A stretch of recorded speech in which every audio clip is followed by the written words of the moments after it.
Hello, all. Welcome to this part two. And we just, I think there was a part two because there were questions that day and we thought it may need some time. But almost everything, the core of theory was discussed. And I see new faces, and I'm thinking that, Kavita already told me she's gone through. So if I've gone through the recording, and you may have some questions here, so I was waiting for my companion, my partner. I'm happy that this is happening again. Yeah, I was looking for you. Yeah, so just want to at the outset say that I have a splitting headache, and just in case it's unbearable, right now it's still okay, then I will let you know. So bear with me. Um, is there a point where you want us to begin? Um, those who have what stayed with you, maybe we could just begin with what stayed with you and with what intention you are logging into this part too. Okay, I don't know then. Yes, Manisha. I don't know if it's the right forum. I didn't realize there was a part one, so I haven't attended or watched that video recording. So would it make sense for me to attend this one? You can attend and see what you get, and then you can always go back to part one. Okay. I appreciate a link to part one. I think I missed it, or I'm not sure where it went. Yeah. She will. It is already Sure. there in the larger group. It also is there in the smaller group that you are part of. If you've not seen it, I'll send it again. Kavita, Yes, you good. got access to the recording? Yeah, she said she Yeah. did watch. All right. So it's there. I'll send it to you again. Deepa, what I was left really impacted by were those questions that you gave us to do the walkthrough. And then when you brushed upon the voices, I think I would personally, I don't know if I'm speaking for all, but like to expand on these voices because they seem very relevant when it comes to the walkthrough. Okay. Yeah. Sure.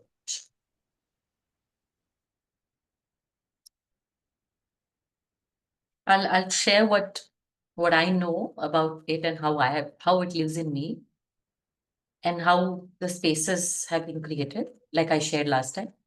And then also clues as to how you can look for yours.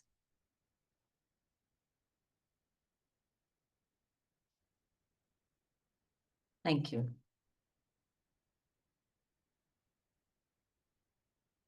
Okay.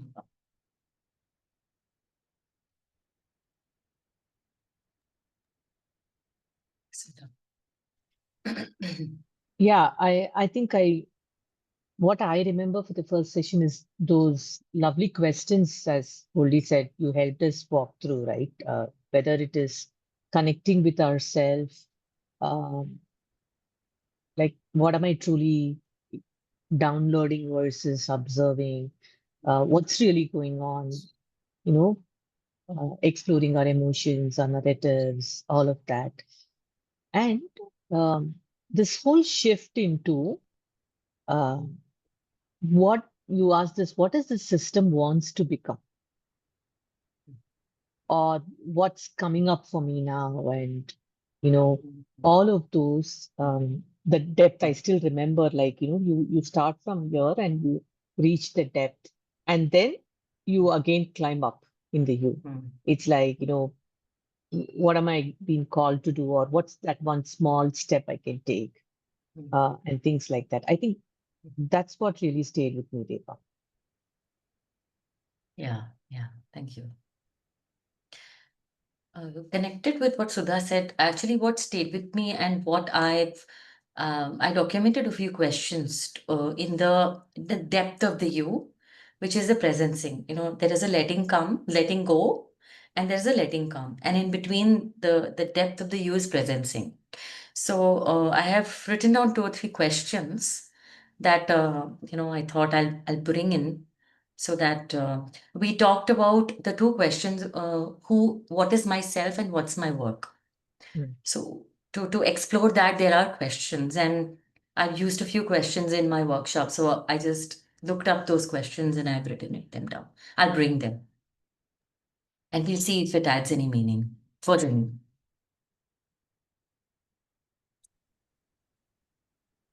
Yes, Sunil. Yeah. What is very profound stayed with me is that presencing what you told about the space between letting go and letting come. And that why it connected me most, because this connected me with the book A Shift in Being. And there he presents Yes. a concept where he says that no longer and not yet. Yeah. And that's where the transformation happens, where you are no longer the past one and not yet arrived where you want to go. And that's where that cocoon and that butterfly, it get transformed. And that's Yeah. the place which is most difficult to stay.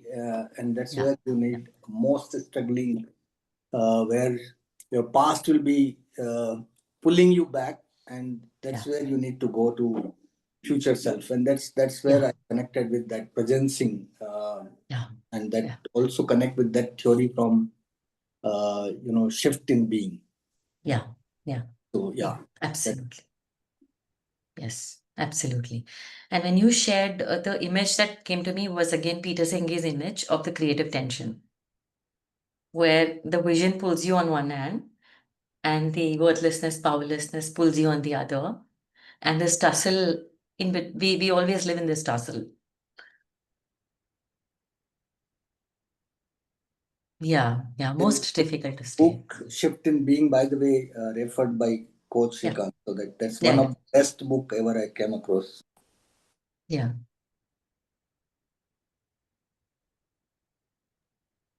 When I heard you saying this, Deepa, Shift in Being by Leon Vanderpool, Manisha.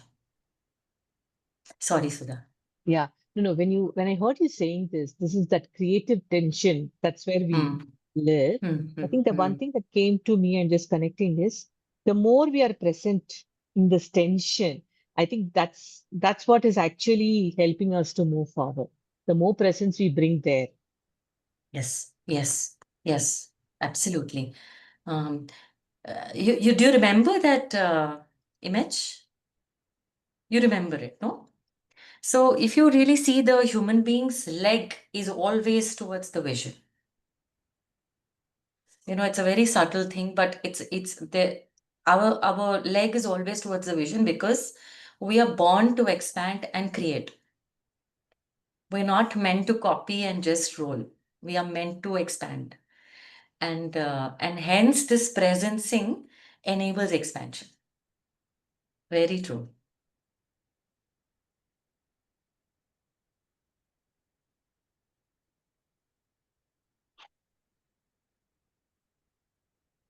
Hey, Maruk. Hi, Andrea. Andrea, were you able to watch? Okay, I'm sure. sorry, I'm embarrassed. No, I'm just listening in. That's okay. But are you aware of the Yeah, basics of the model? yeah. You're aware. Okay, then it's fine.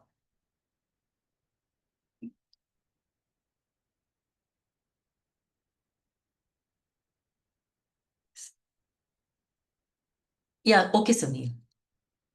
I just saw your text. Yeah.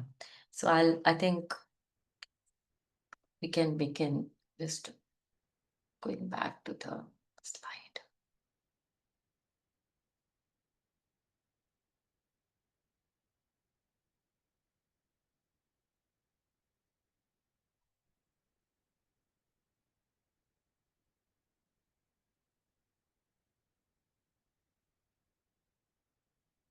So we talked about the basic principle, and we went into depth, of this basic theory. And the whole idea was we begin the whole process in our session, in our life, in our own reflection from the left, upper left, where we enter downloading, and then we have an open mind, open heart, and open will. We come to the depth of the presencing, we come to the depth, and that's where we connect to the source and we ask what wants to emerge now, what is emerging that I can sense and see. And presencing is presence plus sensing. What am I sensing from this present moment, which is what we also do in our coaching sessions. And I have, maybe this is my way, but I also, for me, it is akin to trance. So this state for me is a trance-like state, where I also forget, or one forgets. You remember we had talked about the ego sense.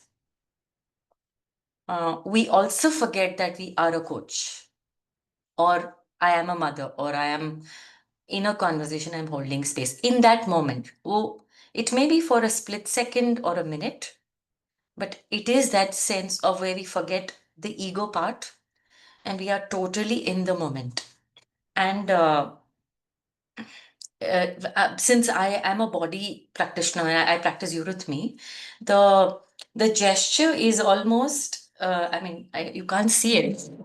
This is the gesture where the past is there and the present is pulling forward and it's meeting in the heart center. And this is where I'm experiencing it. So it is actually a very it's a esoteric concept, it feels like that, but it is also happening here. And it can happen when we have an open mind, open heart, and open will, when we are just completely open to let go, to let come. So this is what we had discussed. And when we receive it, when we receive from that moment of presencing, we go up the U, we receive it, we crystallize it. So one of the things that in the workshop last time I was telling you about is how we did it is the visioning. In the visioning, it was presencing, visioning, and then goal setting, action planning, and acting in an instant, where they had to actually go and take actions. In this moment, one action you have to do and come back into the workshop and report. So, so you actually are tying up the prototyping. You're prototyping it because you get the energy from that prototype that if it works, I'll go back and do the rest. And then you also commit to what needs to happen so that this becomes a way of life, an embodiment. What are the rituals that I need to step into or bring? So this is the basic concept of the U, of theory U, which I'm just revising.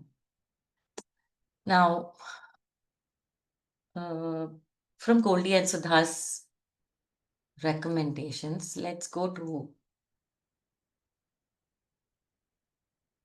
We talked about voice of judgment, voice of cynicism, and voice of fear.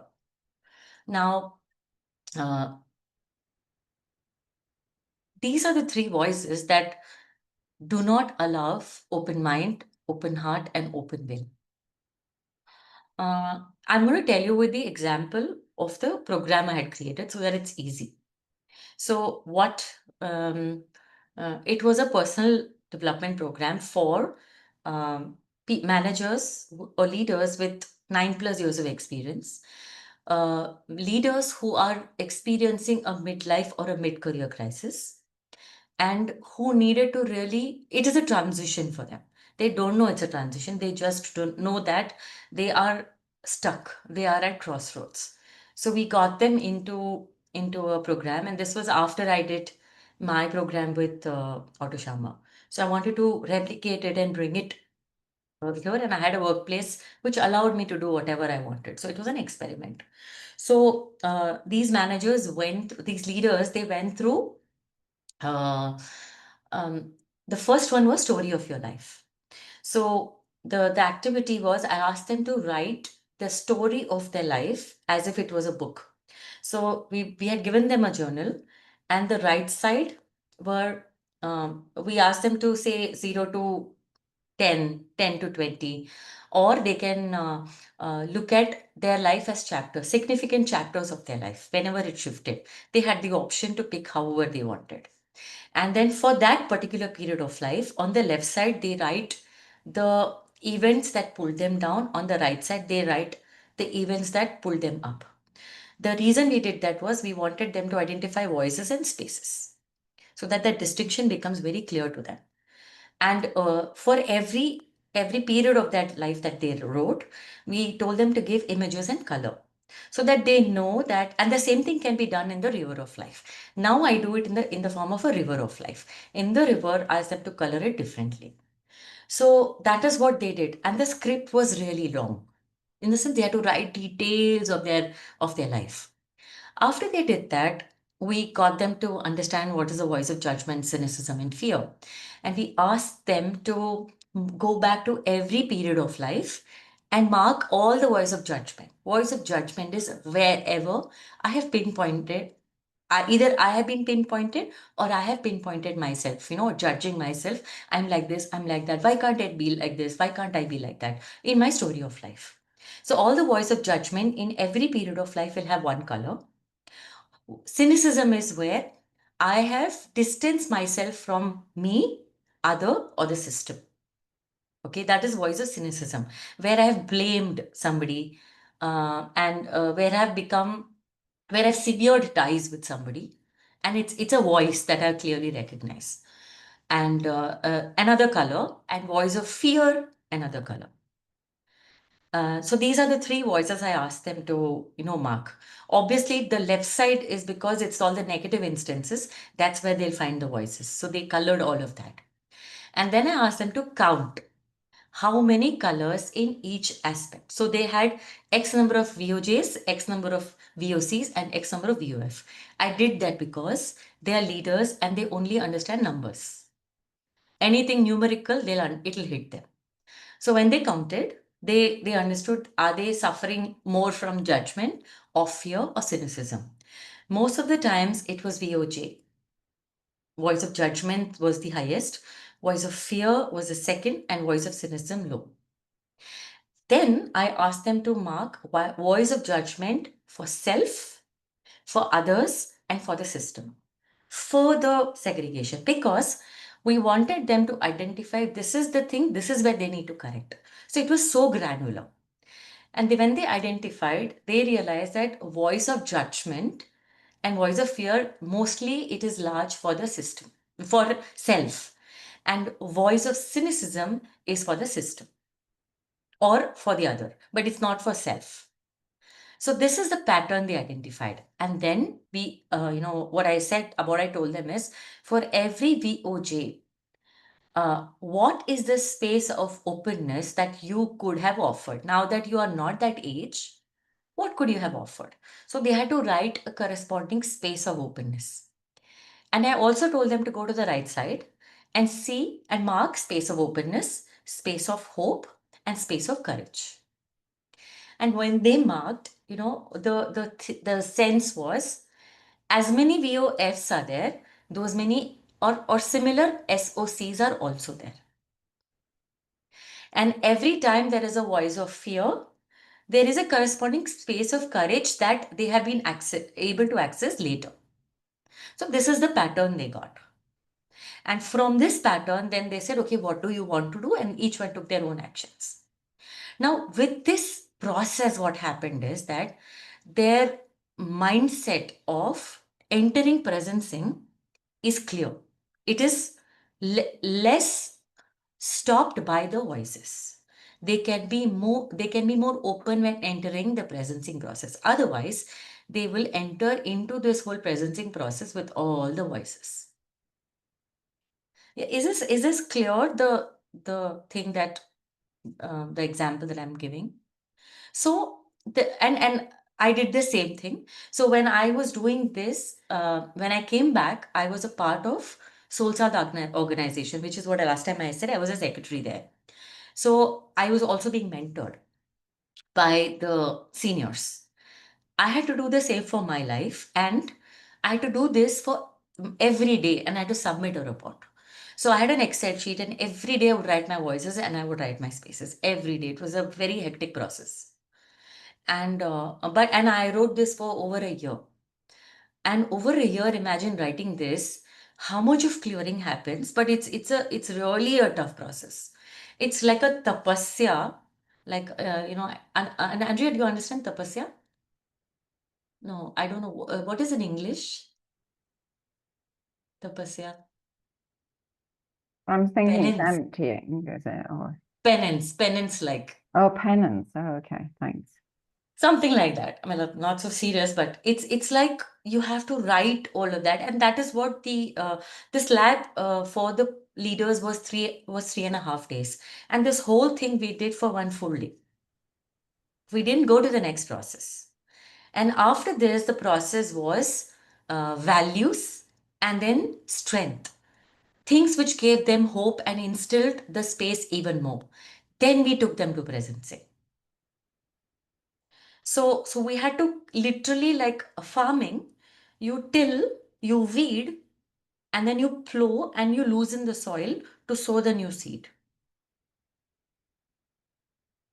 So this was the process that we did. So the whole idea and what Otto Scharmer says is the voices are enemies. Actually, in our parlance, in psychology, can you hear me? Okay. In psychology, we say limiting beliefs and expansive beliefs. They are nothing but that.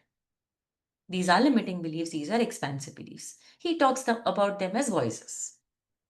And then there are spaces.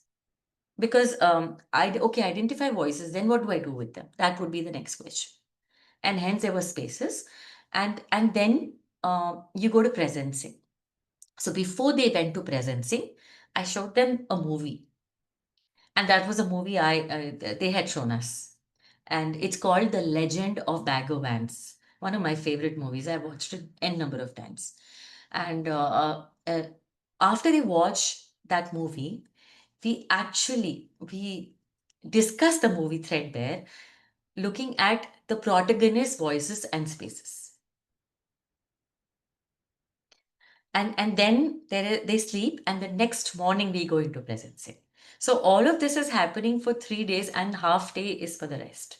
This is how it went. So it takes so much time to weed and till and remove and then sow. It really took us long time. And also because I was an in-house facilitator, they didn't have to pay. So I had the luxury. So that's also a secret. So there are a couple of questions in the presencing, which is who am I and what is my life's work? And these were important questions to ask them also, because they were to create a desired future. To create a desired future, the ego has to be completely dissolved. And you need to be able to enter that space from absolute purity and presence. So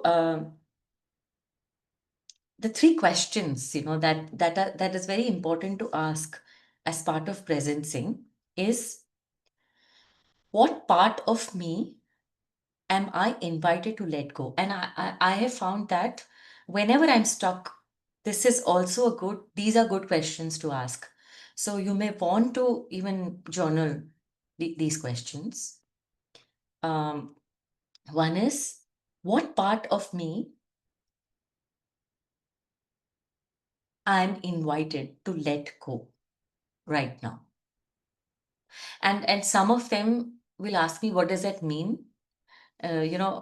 Because that also means that they are not in that space to receive the question. So we say, whatever you understand, you journal. So what part of me I'm invited to let go? What is seeking to be born through me? And if I listened fully to what matters most, what would I do next?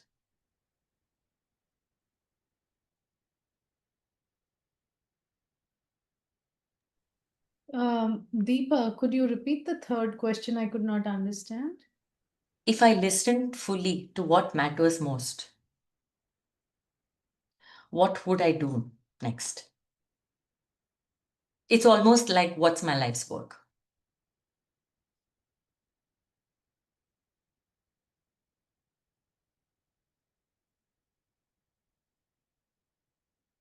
And something similar was asked to us when I was in Otto Sharma's workshop. And I clearly remember the answer to this question was not related to career or anything, it was related to mothering. It was, I would give them a life which does not have comparison and competition. And that, I think last time I shared, that's how I met Steiner's work 2 years later. And I pulled them out from a regular school and put them in an alternate school. Because this is the question, this question I had answered at that time, but it was not a real answer. I had no idea of Steiner's work, nothing I knew. But I knew what I needed. And the answer here was about me being a parent and not so much a professional at that time. So that's what comes, and then what happens is when you do the visioning after that, because there is so much silence, leader, uh, what came out is one of them, uh, in their visioning, it came out that he is in a sourcing role, but he needs to be a farmer. And another lady, she has been getting, did not meet expectations for consistently for 3 years. And she wasn't sourcing again. And she, what came out was her calling. If she had to listen to what fully matters most, she must be a teacher. And she quit. And she quit sourcing because she was not good at it. She was not meant to do that. So that's the power of really answering from presence. And a lot of work that Otto Sharma does with systems, especially with where the mental models are so strong, this can be a game changer in systemic work.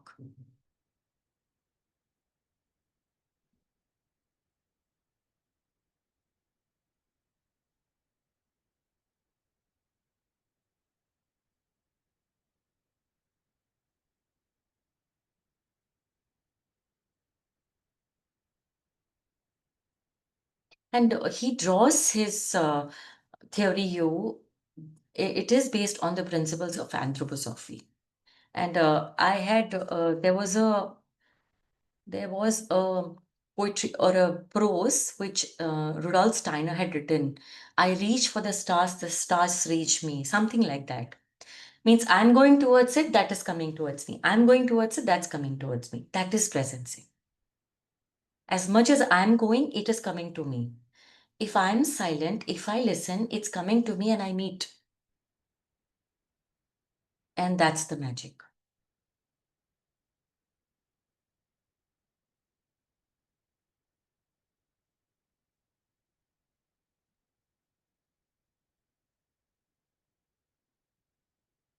Goldie, any questions you have on these voices?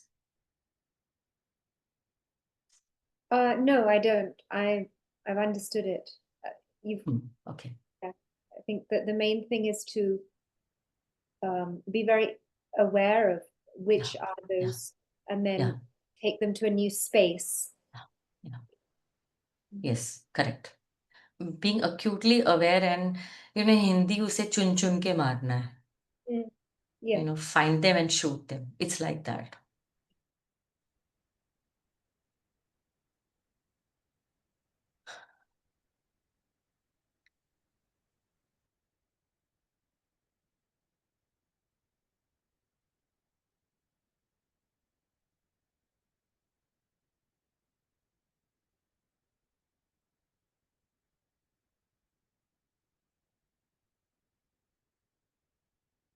So this is one of the reasons I love to do visioning.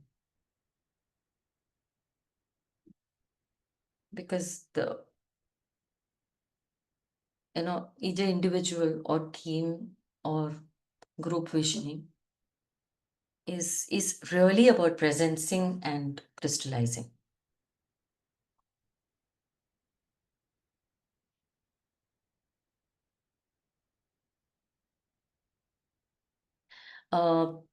In fact, I have this 40 CCU program called Purnatva.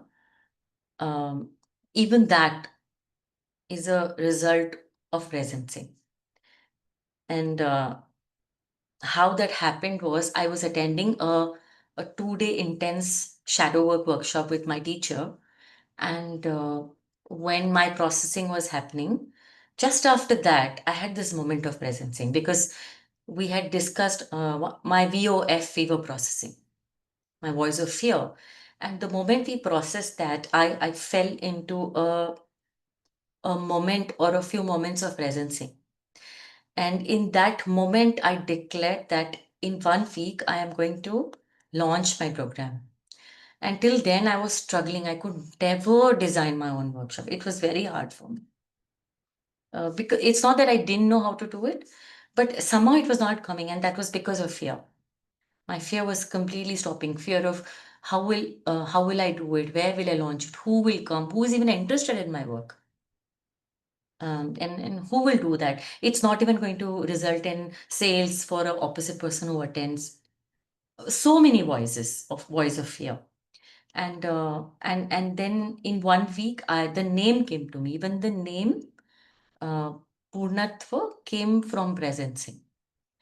And then I launched it. And then after that, I had just one date also came, but I had just 1 month. I don't know how I'm going to do it. And then discussing with a few people who are very close to me, and somehow we worked out the strategy. And the first batch had 7 participants. And even though I had participants, it's not that I was fully convinced. And every time before the module, it's a 6 months journey. Every time before the module, I had to go through so much of calming myself to shift the voice of fear to space of courage. And to now, which is on the 26th of July, the 4th cohort is going to be announced. I have trademarked Purnatva name, the process I've trademarked, and now it's an ICF 40 CC program. So it has taken me time, but it's totally based on this principle. And there are partners in the program, in the whole process, and yet the owner is still me. And last, I have a social media person, and I told her last month that so many post ideas are coming to me that I can't contain them. It needs to go out. It's like it's birthing through me. It's birthing through me. It needs to come. And not a single one is copied. It's all coming. So then she told me, because I post only 3 times a week. She says, I don't have space. I said, okay, do it every day. And it's coming. So, yeah, I mean, it's such a beautiful process. And once we practice this, it's a process. It just keeps coming. I have 2 questions, Deepa. The voice of fear, to me, I could be wrong. Is it the most the heavyweight lifted voice generally amongst the other 2 that sort of blocks us compared to judgment or cynicism? Not necessarily. It is different for different people. Okay. I have met people whose voice of cynicism is too high. And voice of cynicism is high. Typically, I've seen the link between absent parenting, or absent parenting, helicopter parenting. Typically, if childhood, there is a neglect or there's a deep abuse from a family member, incest. When that happens, then 2, 3 things happen. The self gets fragmented. You say everything is, nothing, there's nobody who is mine. And I start kind of being cynical to everyone. And I have very closed boundaries. I have very rigid boundaries, like steel. I can't allow anyone to enter. The moment I've closed, I have created a wall between you and me. Means me and the other. And for them, for these kind of human beings, I've seen VOC is very high. So I'm struggling to differentiate or discern rather between cynicism and judgment. Could you clarify a little bit on that? So cynicism is typically I blame the opposite person. I say this is not working, that is not working. They are not good, and hence I'm not going to engage with them. So there is a severance of a relationship between me and you. There's a distance, there's a gap, there's a breakdown in the relationship. In judgment, it's finger pointing. It is I'm not good enough. You're not good enough. Yeah, and that's the it doesn't need to be a breakdown in the relationship, but it's finger pointing. So it's In all voice of about. cynicism, there's a huge distance. In voice of judgment, it looks very normal. Yes, Sudha. So what I'm hearing is the difference between these two is the voice of cynicism is blame, and voice of judgment is more about making you responsible for everything. Like it's like I'm seeing the focus is internal versus external. Yeah, it is internal, but when there is an internal, it also goes to the opposite person. I also judge the other. But I'm still in relationship with them. In voice of cynicism, what I've seen is I withdraw. I don't engage, which means my opportunity to relate to you is broken. There's a breakdown in the relationship. In voice of judgment, what I have seen is that there is judgment, but I'm still in working relationship. That is what I have observed. I mean, I'm open to if there is another perspective to it. Deepa, I've seen this voice of cynicism very clearly in DEI work. So where there's been an immigration experience or there's a different race, a different gender. Yes. And so the othering is so strong that there is no way through. You are so different from me, your parameters of existence, whatever. We see it in mergers and acquisitions as well, that your culture is that and I am this. Therefore, there is a huge gap in the middle and we cannot get across this gap. Yes, you can't. Yeah, there's And no relationship. Yeah. Sometimes the space I was trying to play in my mind, the space is not achievable. Yeah. Because the severance is so strong. Yes, absolutely. Especially there are deep histories of intergenerational. Yes. And it could also be, sometimes this is beautiful example, in systems, this to completely separate race, systems, etc. Very beautiful example. Thanks, Kavita.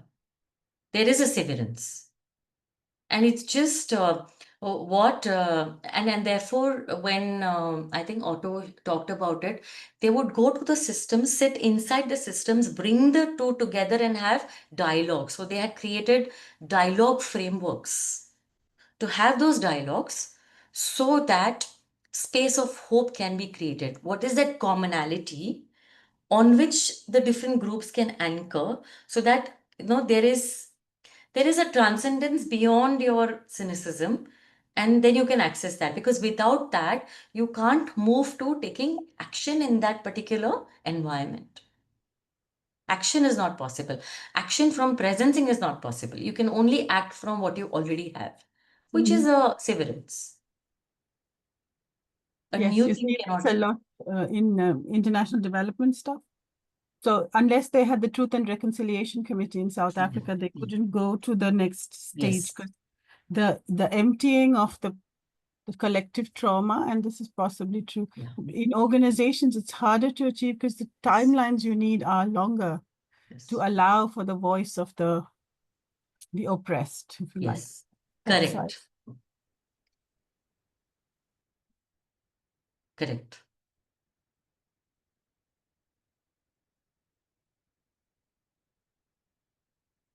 In individuals, I see cynicism, voice of cynicism low. In systems, it's high.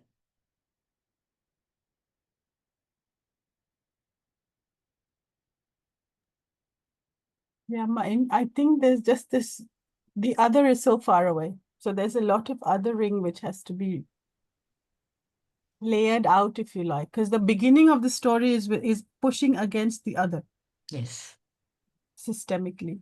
yes, So, absolutely. Deepa, if I may ask a question here. So very, very interesting and deep concept, and getting the hang of it. And probably, of course, the realization that I need to do this. Who is deep this? I'm not myself. able to see you. This is Manisha. Oh, my, Amani. mm, I'll try Okay. to get my Good, video good. Go up, ahead, Mani. but my internet is not that great, so which is Sure. why I switched off.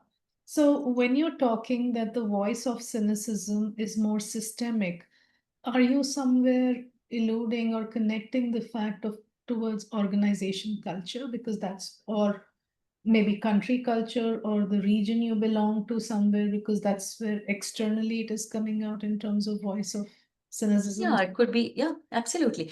But systematically, all three can be there.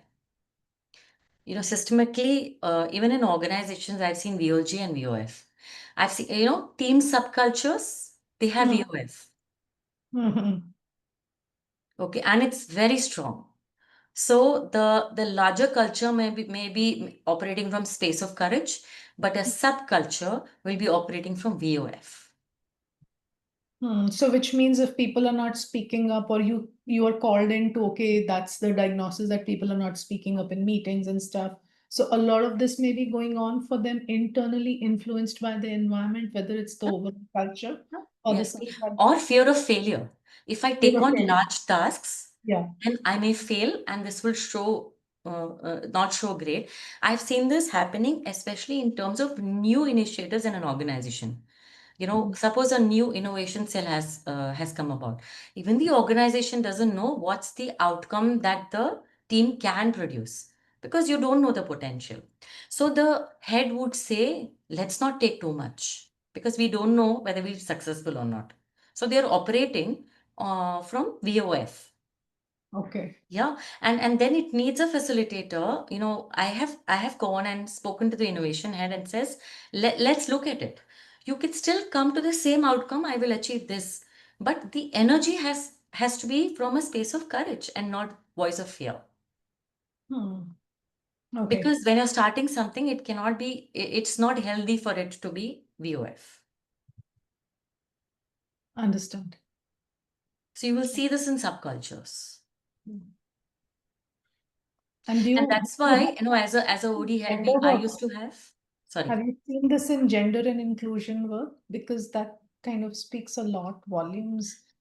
It's the unspoken that, okay, intellectually you want to do it, but realistically, organizations don't end up doing when they're talking about subconscious biases or unconscious biases. Yeah. That could be VOF, that could also be VOJ, that could also be VOC. The other thing is that when the DEI work happens, the women also want the men to be included. Okay, but that is not how the organization looks at it. Yeah. So then in including, whether they're including or excluding, nobody knows. Interesting, because it can't function if you remove 50% of the Yes, population, which that's is correct. That's correct. That's okay. correct. I have done last year, 1 full year I did DEI work with an organization, but they did forget including men. They didn't even include the senior management, because I said it has to come from senior management. So first have that, because these women have to work under a management who has to be sensitized first. Fair enough. Thank you so much.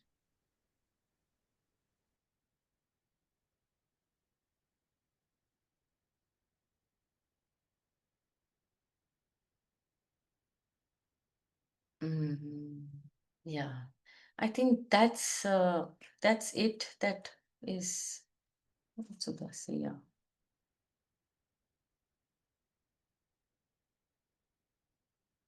Deepa, Mm. you spoke of, going literally taking 2.5 days to till the soil Yeah. such that it came to a point that the group then, came to a point of presencing. Are there any other ways to take yourself, or, it could be during a coaching conversation? Is there any Yeah. other way to access presencing that is maybe quicker and less structured, or any other structured formats? Through this. Yeah, so basically coming down the U. No, 1 minute. Sorry, I'm just trying to show you something else.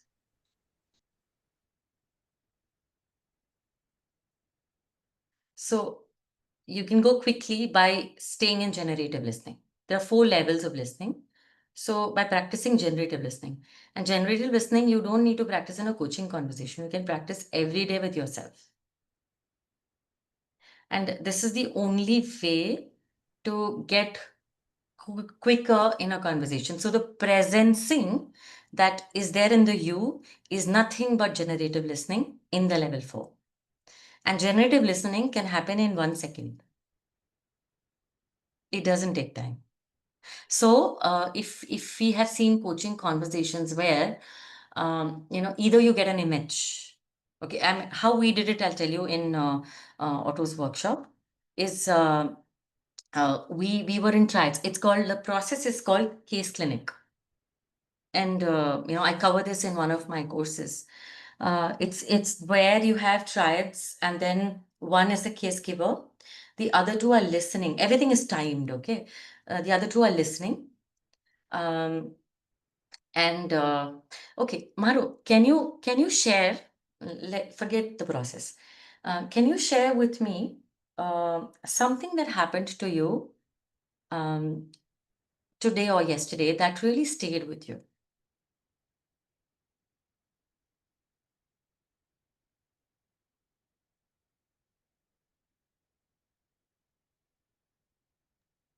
I'm just trying to think. Yeah, take your time. Something that stayed with me. Okay, yeah. So I was having a conversation with a fellow coach, and she was telling me how she used poetry in her coaching session. I know Goldie has done it too. So this is Madhu was sharing with me how she uses poetry. So that stayed with me. I thought that was very intriguing. And what about that stayed with you?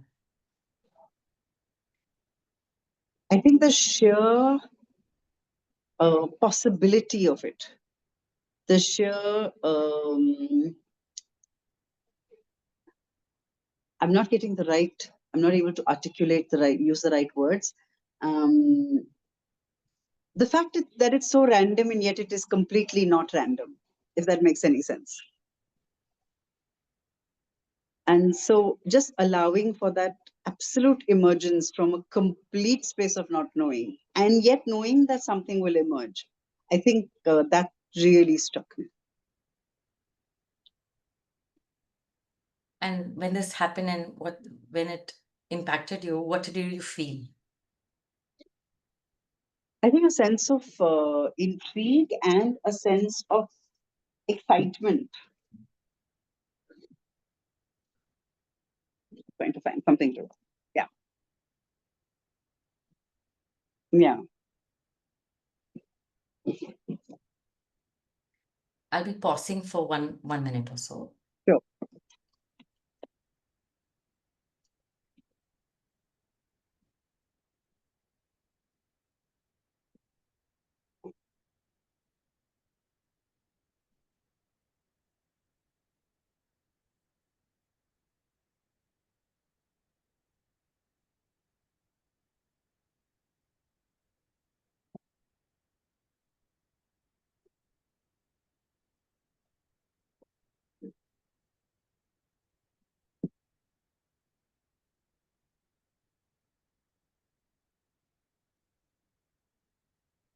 So I will share what I would like to offer something. Sure. Okay.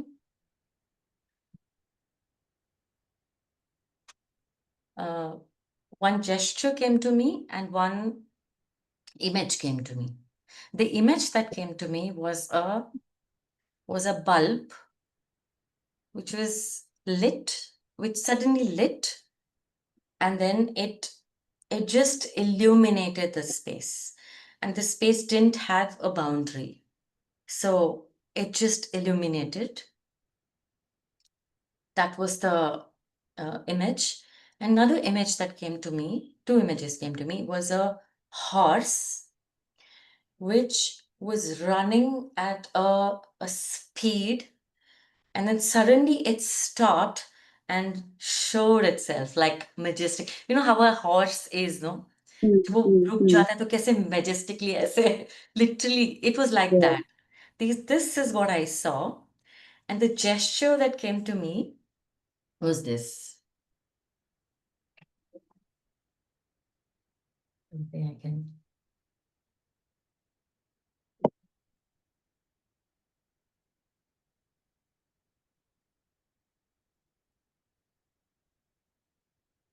I'm just doing it a couple of times for you to see it.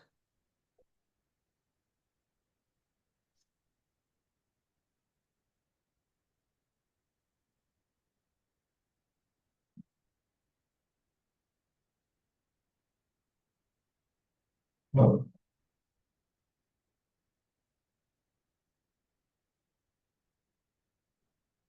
So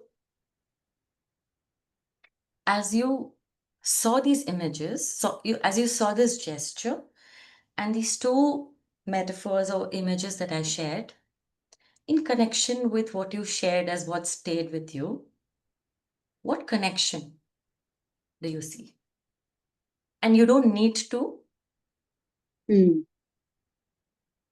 I think the thing I could connect with most is that boundaryless light, not the bulb per se, but just illumination.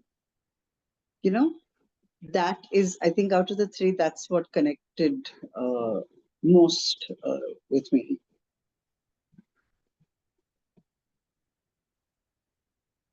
Yeah. So, Deepa, would it be right to say that, you know, in a coaching conversation when we're being extremely present and extremely, you know, with the client, and suddenly you get a sense, you get an Yeah. intuition, Yeah. and that's That's generative listening. generative Yeah. listening. Exactly. How does emergence happen for both? Because for So me, I've always felt that generative listening is not just about me, right? It's also about the other. it is And about how the does other. that, because um, how is there emergence from that space? Yeah, You know what correct. I mean? For Yeah, both yeah, parties, yeah, or for as absolutely. many parties are Yeah, involved. yeah, I'm right. just logging into my laptop, so I'm just, because I'm on my phone here, so just forgive me if I'm a little, yeah. No, I can hear you, see you, no problem. Okay. So what we, the practice that we did, it's not this quick. This is just a demo, and it's done. And what happened? Sorry, just give me a minute.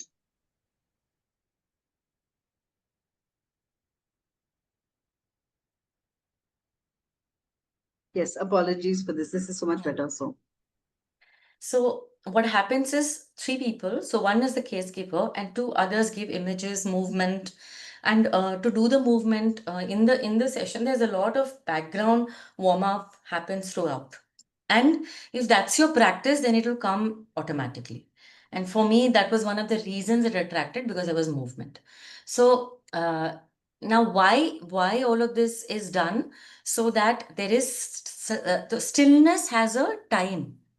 So when you shared, after you shared, there is stillness. If you see, there is a pause. Okay, and it's an integral part of the process. So there has to be 1 minute of stillness, and in that stillness you receive. That is emergence.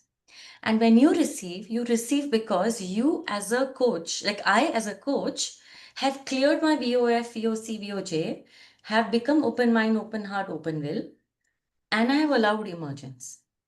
Now, when I present to you, it will not look at emergence initially, because it is completely coming from unconnected space. Where is Ghoda with what you said about poetry? And I don't know. So when I'm presenting it to you, it offers a window of emergence, because you are then invited to see there's a connection. If there's a connection because it came from my emergence, you are also connecting from emergence, because you also don't know. You're trying to connect. And I've seen that if it doesn't connect now, the images stay and later it connects. So it expands the giver's consciousness, which is the coach's consciousness, and it expands the receiver's consciousness. Okay, so Right. every coaching conversation has this potential at different times in your coaching process, and it doesn't take time. It's a seconds Right. work, and we How may can- only be doing it. Sorry, please. That's it. How can this be used for, say, brainstorming? Oh yeah. So I use it for problem solving, where each one comes with a problem. Yeah, and then the two other people or three other people, they seed it, but the other people also now have to be in this space. Okay, if for brainstorming, a better idea is to do liberating structures. Yeah, the Troika consulting method.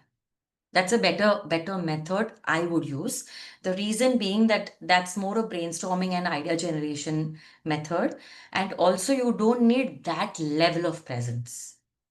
Okay, because इसमें अगर presence नहीं है, even if one person doesn't have presence, no, then they'll not go to the next level. This needs a level of transcendence. So I would use Troika and not this. Okay. Okay. Thanks. Thanks. I generally used it in spaces which are degenerative, where people have that kind of mindset. So if I have 2 days, I can create it. Because I would have done movement, I would have done a lot of silencing practices. I don't do it unless I have the group for a time.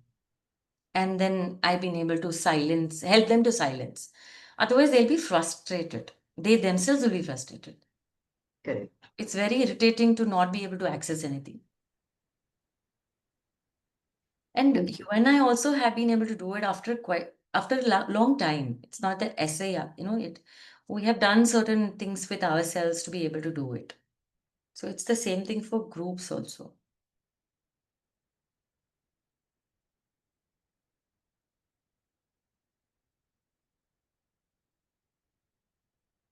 Yeah, posts can be written, marketing campaigns anything can be done through this process actually.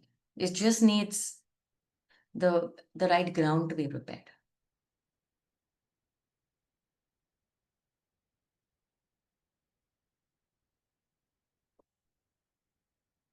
I also I use this to also seed in who can I contact, who can I reach out to offer a particular program. And I wouldn't know them and what their context is, but when I would reach out to them, I would know something comes up and one generative dialogue opens up. And because I've also been practicing trance in the last 1.5 years, for me, I feel it is the next level of generative listening. And that is really helping both together. So every conversation can be that.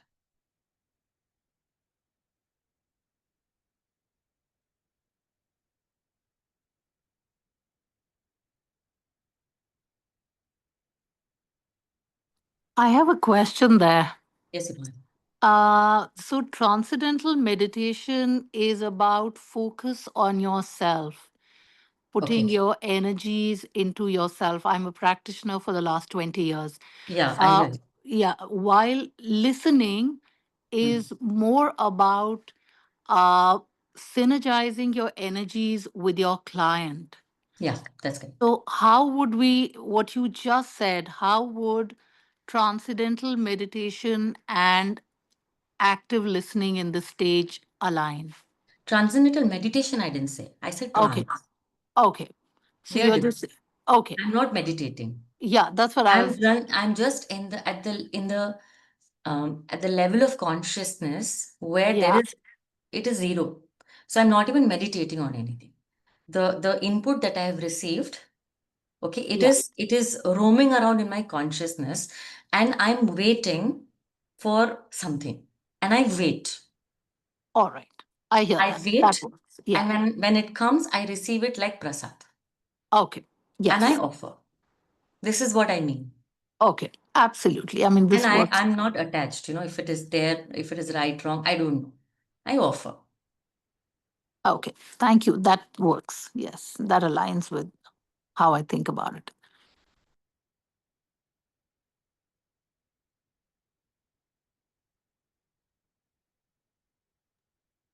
This is so aligned with our ICF, right? Yeah. Especially when we talk, especially she keeps highlighting the importance of that using pause and Voice. silence before even offering anything to the client. Like now, I really love the word offering here.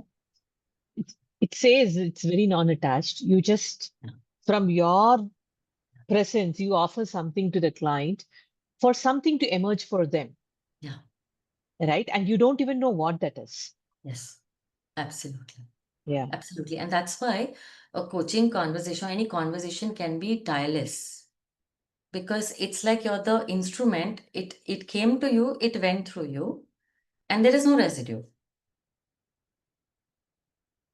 Then there is no tiring. It's not tiring actually. The tires, I mean, with children, like today I had a conversation and I know it was not a generative dialogue at all. And I could quickly identify that my emotions came in the way, so I was tired. Already I had a headache. Upar se, the emotions came and I was tired. And so then I distanced. And I did my rituals and then came back to the conversation.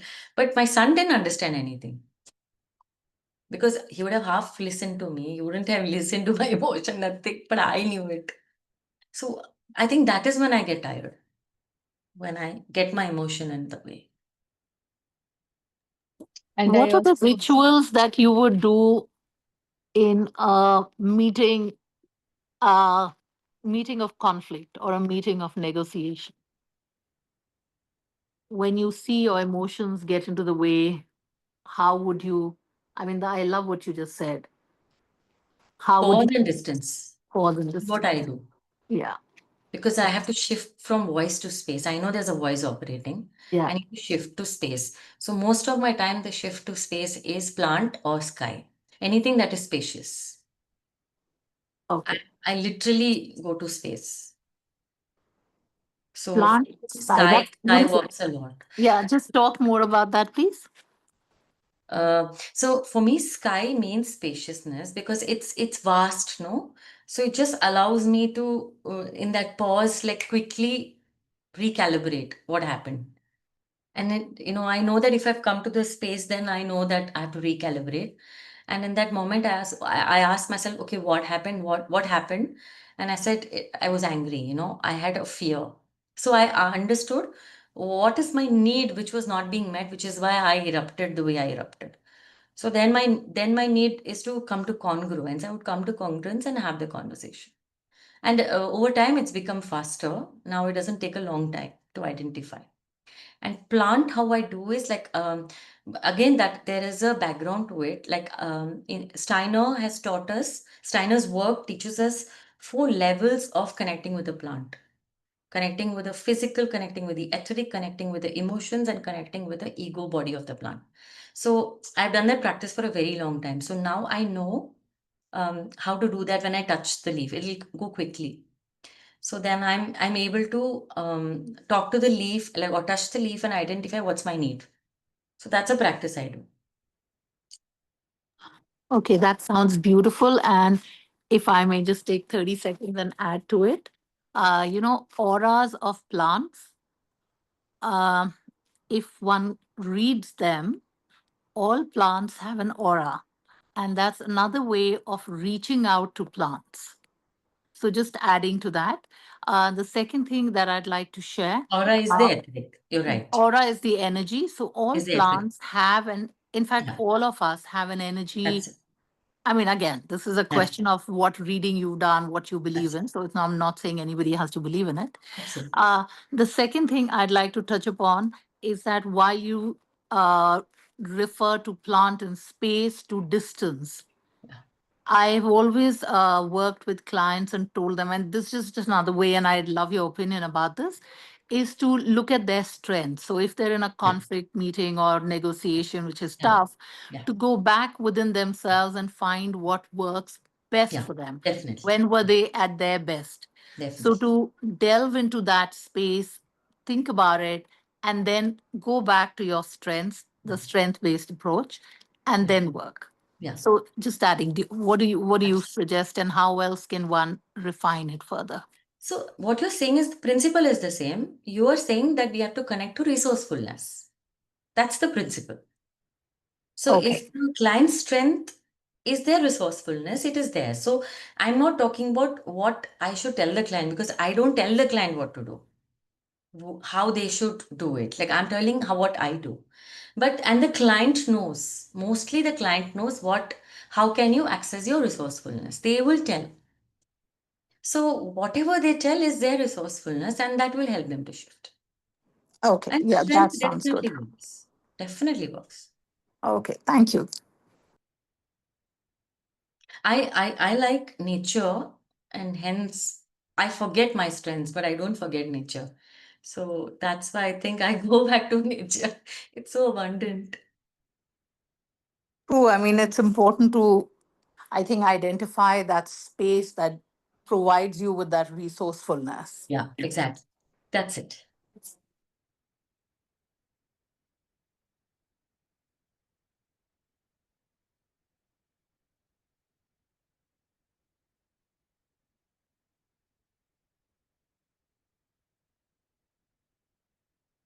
Yeah, I think we're good for now, is how I'm sensing.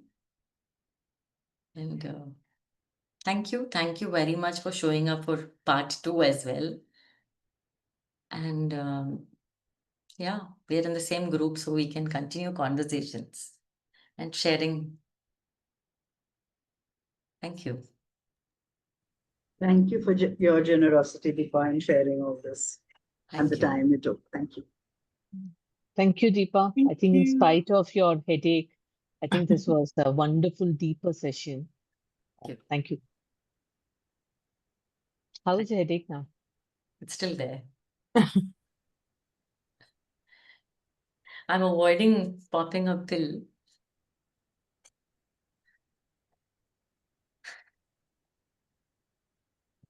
See you. Thanks, Shri. Thank you very much. It was amazing. Deepa. Yeah. All right. Bye, Kavi. Bye.